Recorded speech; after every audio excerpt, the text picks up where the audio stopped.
জীবনে এমন কিছু বন্ধু বানাও যেন আয়না আর ছায়ার মতো হয়। কারণ আয়না কখনো মিথ্যা বলে না, আর ছায়া কখনো ছেড়ে যায় না। একবার অর্জুন শ্রীকৃষ্ণকে বললেন, এই দেয়ালে এমন কিছু লিখুন যেটা পড়লে আমি যদি আনন্দে থাকি তবে কষ্ট হয়, এবং যদি কষ্টে থাকি যেন আনন্দ হয়। শ্রীকৃষ্ণ লিখলেন, এই সময়টা পেরিয়ে যাবে। ভগবান শ্রীকৃষ্ণ বলেন, মানুষের জীবনে জন্ম নেওয়া ভাগ্যের ব্যাপার, মৃত্যু হওয়া সময়ের ব্যাপার, কিন্তু মৃত্যুর পরেও বেঁচে থাকা কর্মের ব্যাপার। জীবনকে এক লম্বা যাত্রা পথ বলে মনে করে এগিয়ে যাও। তোমার উদ্দেশ্য ঠিক থাকলে একদিন সঠিক পথের সন্ধান পাবেই। জীবনে লক্ষ্য স্থির রাখা আবশ্যক, কারণ লক্ষ্যহীন জীবন মানুষকে ভুল পথে চালিত করে। লোভ, ক্রোধ, হিংসা পরম শত্রু, যার উপর নিয়ন্ত্রণ না থাকলে মানুষের মৃত্যু অনিবার্য।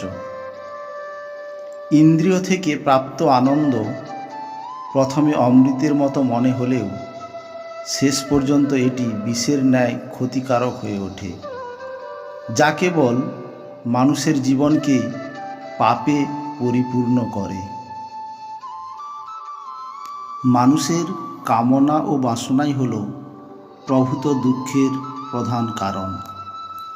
জন্মের সাথেই মানুষের মৃত্যু নির্ধারিত, তাই নিজের কর্ম করে যাও, যা অনিবার্য তার জন্য দুঃখ করো না। জীবন ধারণের জন্য প্রয়োজনীয় কর্ম অবশ্যই সম্পাদন করো, তবে বিনা অহংকারে, বিনা লালসায়, বিনা হিংসায়।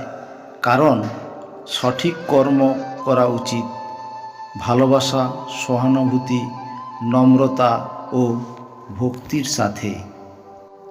মনের স্থিরতার জন্য শান্তি, ভদ্রতা, নীরবতা, আত্মসংযম এবং পবিত্রতার শিক্ষা গ্রহণ করা আবশ্যক। কেবলমাত্র স্বার্থ ত্যাগই হল আনন্দ ও সন্তুষ্টির একমাত্র সহজ পথ। সময় হলো সর্বশক্তিমান, তাই কখনো সময় নষ্ট করো না।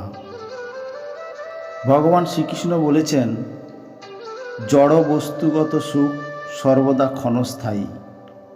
কেবল ঈশ্বরের প্রতি আত্মসমর্পণ এবং ভক্তি হল অনন্ত সুখের একমাত্র পথ। যা হয়েছে তা ভালোই হয়েছে, যা হচ্ছে তা ভালোই হচ্ছে, যা হবে তা ভালোই হবে। তাই ভবিষ্যতে কি হবে তাই নিয়ে ভেবে লাভ নেই। বর্তমান নিয়ে পরম আনন্দে বাঁচতে শেখো। নিজের মনকে সর্বদা কর্মের উপর স্থির করো, কর্মফলের উপর নয়। লোভ, ক্রোধ, হিংসা হল মানুষের প্রধান শত্রু, যা নিজের অজান্তে জীবনের সবচেয়ে বেশি মূল্যবান জিনিস সময়ের ক্ষতি করে। কারণ সময় হলো পরম ক্ষমতাবান, যা কারোর জন্য থেমে থাকে না।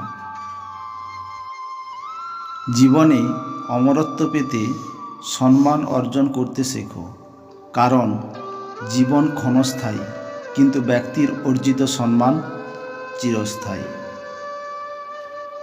সর্বদা মনে রাখবে, জীবনে যত কঠিন পরিস্থিতির মধ্যে দিয়ে যাবে তোমার ব্যক্তিত্ব ততই প্রখর হবে। প্রতিটি কর্মের আগে আমাদের কর্মের প্রতি সঠিক মনোভাব গড়ে তোলা আবশ্যক, তবেই সেই কর্মকে আনন্দের সাথে অর্জন করা সম্ভব। সঠিক উদ্দেশ্য নিয়ে সঠিক কাজ সম্পূর্ণ করাই হলো আমাদের জীবনের পরম সাফল্য। রাধে রাধে। জয় শ্রীকৃষ্ণ। বিবেক ও বুদ্ধি হল মানুষের পরম সম্পদ, যা সঠিক সময় জীবনে সঠিক দিশা বেছে নিতে সাহায্য করে। প্রজ্বলিত অগ্নিশিখা যেমন জ্বালানি কাঠকে ছাইতে পরিণত করে, ঠিক একইভাবে আমাদের জ্ঞান আলো আমাদের মনের মধ্যে থাকে আত্ম অহংকারকে ছাইতে পরিণত করে। যে ব্যক্তির মন তার শত্রু এবং বন্ধুদের মধ্যে সম্পূর্ণ ভেদাভেদহীন, কেবলমাত্র তিনি পরম শান্তির অধিকারী।